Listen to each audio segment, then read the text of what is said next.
What do you guys think about Patriot Act gold? I think that the central bank digital currency that they're talking about doing is probably going to happen at some point, and it'll probably usurp the dollar or become part of the dollar, and like a dollar bill will represent as a token. But what do you guys think about like a United States decentralized crypto like Bitcoin, but like just backed by the United States government? Totally decentralized. Like, what does that mean though? Like backed by the threat of being drone bombed? Yeah, exactly. Because I was like, what would I say to Congress? Like, how do we fix the economy? I'm just grasping at straws. But obviously, our money used to be gold, but now it's the threat of being blown up. Literally, and it's all you notice. The money or else. Everything is drifting electronic, right? So California is kind of like a predictor of things to come in terms of the leftist agenda here. They want your car to be electric. They want your stove to be electric. They want your money to be purely electric. Why? Yeah. Because you can control things that are electric. Yeah, you have the grid. And I wouldn't say drifting. I would say it's like, hell bent. Careening. Careening is a better word. Maybe instead of it being backed by force, it would just be like you can buy American goods with this cryptocurrency in addition to the U.S. dollar. And then USDT? Yeah, something like that. But that's backed, I think, by the dollar. They have to have dollar reserves. That's tethered, like literally. I think that's a stable. Yeah, that's coin. tether. Yeah, stays the exact value as the dollar. So it could be, but I think it would take off and become more valuable than the dollar just because it's digital. Mm-hmm. Then the power could always go out, and then you're back to basics. Where that's why cash, you can never. I don't think you'd ever should get rid of cash. No, ever. But I imagine they'll try and put those what do they call those little barcodes on each dollar bill? QRs. QRs, or I'm talking about the little metal strips that they put in your credit card.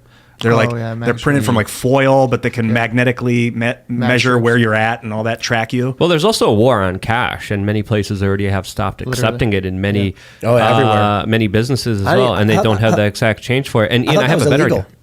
Well, I think, I don't know, I have to look into that, but there's a better idea. There's microchips that you could shove up, and then you have to be, tracked and it's inside of you, and they'll know that it's going to be your transaction, and you have to be probed every time you want to use, the money, and they know exactly it's coming from you to whatever else you're buying, and then they have a perfect record, and then they'll know exactly how many taxes you have to pay. They'll know exactly what you're buying. They'll share it with all the big corporations that will know your consumer activities, which will help them sell you better products. But made in China. What's the libertarian solution? Because the U.S. dollar is a real status thing. Like you can go to Wyoming and buy groceries at a grocery store there with the U.S. dollar because the American military is like, you better, or we're going to end. We are in control, and everyone is using the U.S. dollar here. There's a reason libertarians and the Ron Paulers have been screaming about the dangers of the U.S. Federal Reserve for so many years. If you look at Ron Paul, even before the major financial problem, one of the things that he was making arguments against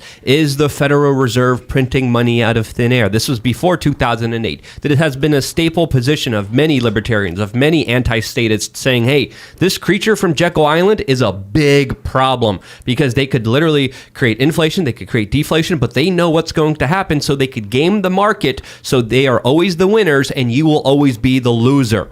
And this is what they've been doing for decades on decades on decades, and this is why the libertarians have been talking about this, because you get rid of that central bank, just like Thomas Jefferson did, that he gets put on the $20 bill, but you get rid of that, you allow people to have more freedom, and you're not controlled by the whims of banksters.